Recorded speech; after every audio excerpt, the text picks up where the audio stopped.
temps, il nous manque bien souvent. Ce temps, mais chez l'enfant, ce temps est si peu important. Ce n'est pas une ligne, c'est une marelle. On saute dans les instants, juste avec l'élan du cœur. Le matin peut durer une éternité, et l'après-midi peut disparaître en un instant. Le temps ne s'écoule pas, il éclabousse, il n'y a pas de plus tard. Seulement, maintenant ou jamais, demain n'existe que si c'est Noël ou son anniversaire. Hier, c'est déjà trop loin pour s'en souvenir, sauf si c'était drôle, triste ou magique.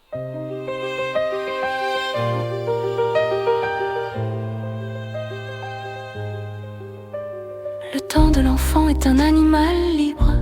Il court, il s'arrête, il dort et il rêve. Il ne se laisse pas dompter par les horloges ni par les adultes pressés, imposant leur temps.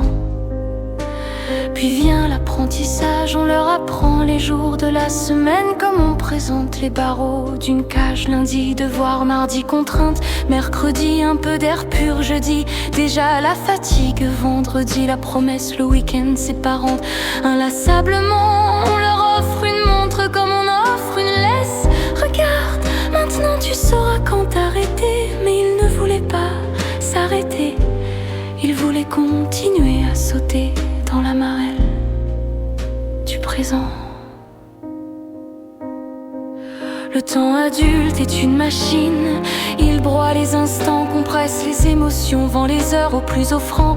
Il transforme les secondes en monnaie, les minutes en performance, les heures en culpabilité. Mais l'enfant résiste, il joue encore avec le sable, construit des châteaux qui ne durent qu'une marée. Il parle à des cailloux, discute avec le vent, organise les nuages. Il vit dans un royaume sans horloge, sans temps, où chaque moment est un moment présent, tout simplement.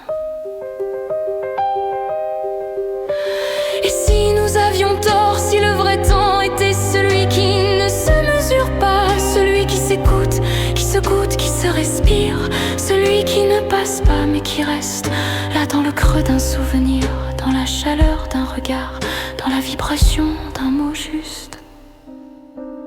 Chez l'enfant, le temps est une marelle, et peut-être qu'il faudrait tous y rejouer, sans logique, sans agenda. N'attendons plus ces 5 semaines de temps libre pour vivre autrement. Reprenons notre temps et partageons, jouons sans regarder l'horloge défiler. Il nous restera toujours trop peu de temps, alors oublions-le, le temps d'un instant, comme font nos enfants.